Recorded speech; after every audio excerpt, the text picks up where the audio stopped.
Hello, friends. This is Darren Hayes of PigskinDispatch.com. Before we take you to your favorite Sports History Network show, just want to tell you a little bit about some merch that you can pick up that represents your favorite SHN podcasts. So far, there's t-shirts, coffee mugs, and even books from some of the authors that do podcasts right here on SHN. Who could buy something better than that, than have the history right from the gentleman that you hear talking about it? But we also are adding things each and every day. And where's that store, may you ask? Well, it's at SportsHistoryNetwork.com. Up at the top, there is the SHN merch button. Click on that. It'll take you right to the store, and you can be representing your favorite podcast and show the world that, hey, on the swag that I'm using, it's the headquarters of sports yesteryear, Sports History Network, and my favorite podcaster, the Sports History Network store. Shop there today.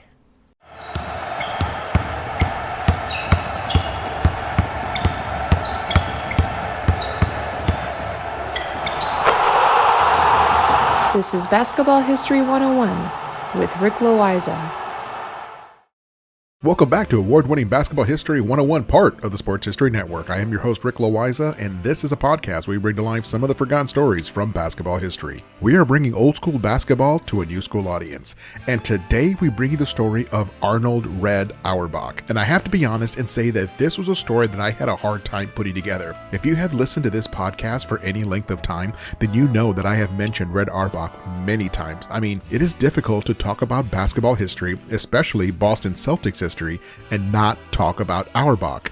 The man was instrumental in 16 championships. He coached the Celtics to 9 NBA championships and then was a general manager for 7 more championships. At the time that he had retired from coaching in 1966, he had won 45% of all the NBA championships. And even though he passed away 17 years ago, he still owns 21% of all NBA championships as a coach or executive. The man also held the record for most regular season victories and most playoff victories by a coach, and he held those records for decades. Both of those records have since been broken. For regular season victories, he now stands at number 12 with 938 victories. And remember, he had not coached in nearly 57 years. For playoff victories, he still sits at number 7, tied with Steve Kerr with 99 victories. As far as playoff victories are concerned, he is at a disadvantage, as back in his day, the playoffs were usually only 2 rounds. Today, the NBA playoffs are 4 rounds, which gives current coaches more opportunities to rack up victories. In any case, the man is arguably the single most influential figure in NBA history, particularly during the early days of the league. But I am getting a little bit ahead of myself. So let's go back to the beginning of the story and to see where Auerbach came from. And for that, I need to go all the way back to even before he was born. His father, Hyman Auerbach, emigrated from Minsk, which is in modern-day Belarus. He left Minsk in the very early 1900s, and Hyman made his way to the United States with his 2 older brothers, Sam and Louis. The 3 Auerbach brothers settled in Brooklyn, New York, and they originally settled in a Jewish neighborhood, which was comfortable for them because they were Jewish. Hyman met and married an American-born girl from the neighborhood by the name of Marie, and together they had 4 children. The first was Victor in 1914, then Red in 1917. A third brother named Zangwell arrived in 1921, followed by Florence, the only girl, in 1925. Now, of these 4 Auerbach kids, Red was the only one who was interested in sports. His family could really not understand his fascination with sports, especially basketball. It was the only thing that he wanted to do. Now, remember, back in the 1920s and 1930s, professional sports were not what they are today. The NBA did not even exist yet. The only way to make money in basketball was to play for an independent barnstorming team like the Harlem Globetrotters or the New York Reds, and both of those particular teams were made up exclusively of black players. Auerbach stood no chance. Even the barnstorming teams that did feature white players were not a viable career option because nobody was getting rich playing basketball. Professional basketball players back then made very little money, and most players had to have a side job in order to pay their bills. Even baseball players back then made only enough money to live in a middle-class neighborhood, unless your name was Babe Ruth. About the only athletes who were making real money back then were the very top 3 or 4 boxing heavyweights. Anyway, the Auerbach family thought that young Red was wasting his time devoting so much energy to basketball when he should have been putting time into his studies and getting a college degree. Getting a college degree was the most surefire way for an immigrant or the children of immigrants to make his way up the socioeconomic ladder. But Red would not be deterred. He He loved the game of basketball and developed a reputation for going all out every second that he was on the court. He graduated from high school in 1935 and was named second team All-Brooklyn. At this point, Red had grown to his full height of 5'9" or 175 centimeters. He decided to take his basketball talent to Seth Low Junior College in Manhattan. At the time, Seth Low Junior College was run by Columbia University of the Ivy League, and they had the same entrance requirements and tuition as Columbia. In a very sad and dark part of Columbia's history, Seth Low Junior College is where Columbia would send the Jewish and Italian students in order to keep them away from the main campus. Now, the great thing for Auerbach was that he played well enough to earn himself a basketball scholarship to George Washington University in Washington, D.C. While he did not know it at the time, he would become a resident of Washington, D.C. for the rest of his life, even while he was working for the Celtics. Now, this is where he really began to learn the game of basketball from the big picture perspective. Well, this is also a good place to be to take a break, and I'll be right back with more on Red Auerbach.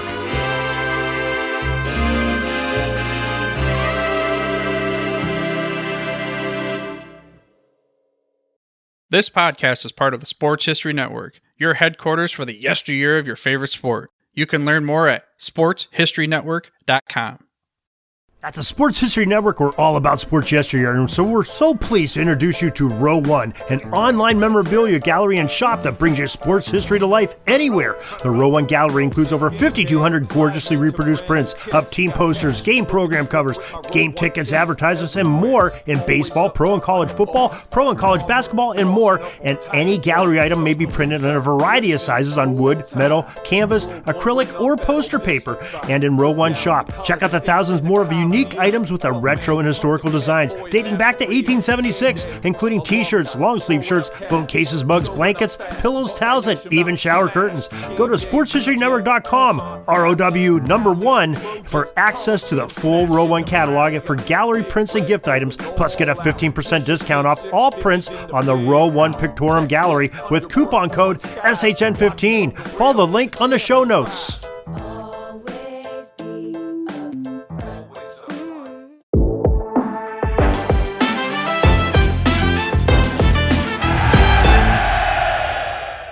Hello, sports history fans. I'm Ross from the podcast Pigskin Tales. You're about to jump into another thrilling sports history moment, but first, let's dive into today's sponsor, just in time for the holiday season. Introducing Art of Words, the brainchild of word artist Dan Duffy from Philadelphia. Dan meticulously crafts stunning images by handwriting relevant words from some of the greatest sports moments in time.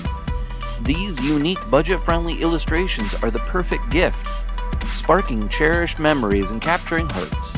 Choose from city skylines, sports, history, and musicians to find a piece for everyone. And here's the exciting part. For that sports fanatic in your life, gift them a piece of their favorite team or player's history. Art of Words tells a compelling story. Explore collegiate stadiums, each meticulously crafted with every football victory etched into words. Or venture into baseball stadiums, handwritten with every player from the team's illustrious history. My favorite on the site is Bryce Harper 2021 MVP year. Because I'm a big stats guy, I think that's one of the coolest things ever. Check it out. Don't wait. Order a print today for yourself and your loved one this holiday season. Transform your wall into a gallery of captivating art and surprise your family and friends with a print of their own. Use code SHN15 at artofwords.com for a 15% discount on your order in November and December. Visit Art of Words, where words magically transform into stunning art, evoking cherished memories and touching the hearts of those who you care about. Again, use the code SHN15 for 15% off at artofwords.com. Welcome back to the show, and let us continue with the story of Red Auerbach. As I mentioned before the break, George Washington University, or GWU, is where he really began to learn the game of basketball. His coach was Bill Reinhardt, and Reinhardt would be a coaching mentor for Red for decades. Red soaked up everything that Coach Reinhardt had to teach him. He really began to learn the ins and outs of basketball from the coach's perspective, not just the player's perspective. Now, there are virtually no records left of how well Auerbach actually played or how many points he scored, but he was the starting point guard and played with 100% abandon on the court. He was smart and rarely made mistakes with the ball, and he was also named team captain for his senior year at GWU. The other great thing that happened for Auerbach at GWU was that he met his wife, Dorothy. She was the daughter of a local Washington, D.C. doctor. Her parents were not too sure about Auerbach at first. They were very concerned over his future prospects. Even though he had earned his degree at GWU, his heart was set on going into basketball. They were concerned that he would not make enough money to properly support Dorothy at the same level that she was supported by her physician father. In the end, Auerbach received the blessing of his future father-in-law, and he married Dorothy. Now, upon graduation at GWU, Auerbach took a job teaching and coaching the basketball team at St. Albans Preparatory Academy. Using everything he learned from his college coach, he coached St. Albans to a winning season. They were playing the first round of the playoffs and lost by a single point when the point guard decided to try to make a fancy pass and turned the ball over. That was the day that Auerbach set his mind on the idea that the only thing that mattered was winning the ball game. No fancy passes from any of his players. Winning was all that mattered. So make a regular pass and make sure the ball gets to where it is going. Now, while he was coaching at St. Albans, he was working on his master's degree from GWU. After a couple of years, he had his graduate degree and moved over to Roosevelt High School, also in Washington, D.C., where he continued teaching and coaching basketball. And he did that also while refereeing and working the night shift for the Baltimore Sun newspaper by answering the telephones. And that was around the time that the United States was attacked at Pearl Harbor by the Japanese and entered World War II. Auerbach decided to join the Navy, and in the Navy, he was put in charge of physical education and for a short time worked under boxing great Gene Tunney. He was in charge of organizing basketball games for the sailors as a way of keeping them in shape. And as luck would have it, this is also where Auerbach began to develop his scouting network that he was famous for. In the Navy, he made friends with sailors from all over the United States, and he would leverage those relationships when he was in the NBA. He would call on old Navy buddies to ask about a certain college player. The friend would then scout the game and report back to Auerbach how well the player had performed. And when Auerbach was in the NBA, it seemed that he knew a basketball guy in nearly every city in the country, and they were more than happy to help him out. Now, after his time in the Navy, he returned to Washington, D.C. to start his real life. As it happened, he was reading the newspaper, and by the way, Auerbach was always reading the newspaper. But in the paper, he saw a story about a brand new professional basketball league that was starting up. The league was called the Basketball Association of America, or BAA. Now, that new league was going to start with 11 teams. They announced the cities where they were going to have those teams, like New York, Toronto, Philadelphia, St. Louis, Cleveland, Detroit, Pittsburgh, Chicago, Providence, Boston, and most importantly, Washington, D.C., where he already lived. He cold called the Washington Capitals and lobbied for the job of head coach. Now remember, he had only coached a few years of high school basketball and a few years in the Navy. He really did not have that much coaching experience, at least not enough to be seriously considered for a professional coaching job.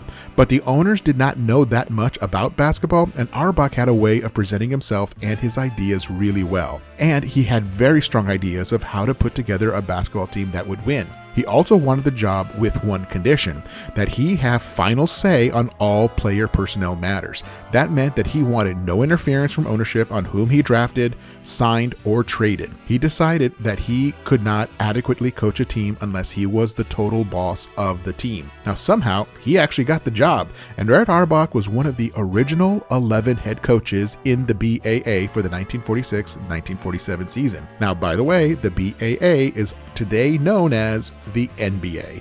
And man, did Auerbach prove himself as a coach.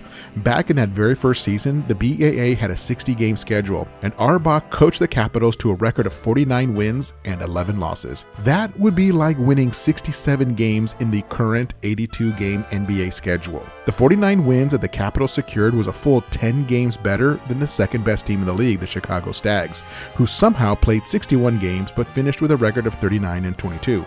Now, the Capitals were sure to win the playoffs. I mean, they had proven it all season long. They They were simply better than everybody else in the league.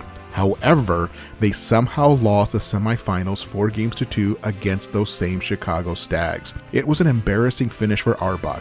He had coached his team to the best record in the league, but could not win when it counted. He returned the following season when the BAA decided to have a shortened 48-game season. The Capitals struggled with injuries and finished with a record of 28-20.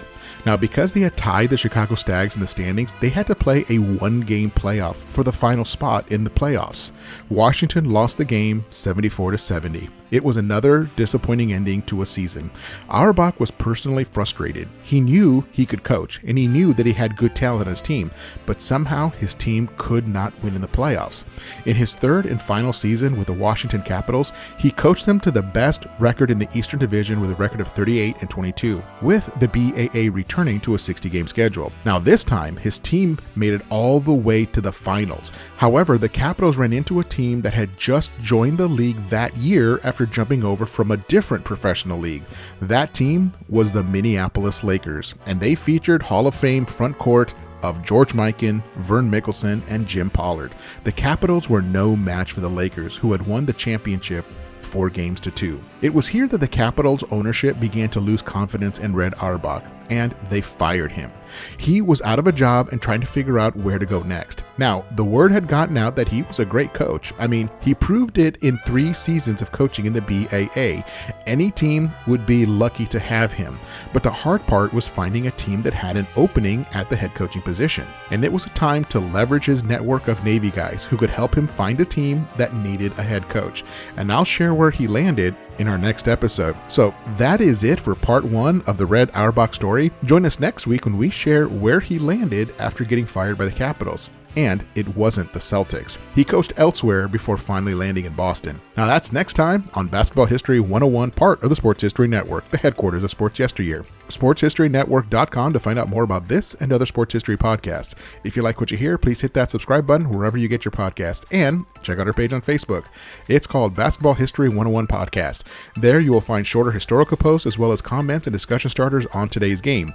I'll also announce there when new episodes come out. I want to thank my producer and editor, Jacob Loayza. Join us each week as we continue to mine the history of basketball for more great stories from the past. Take care and see you soon.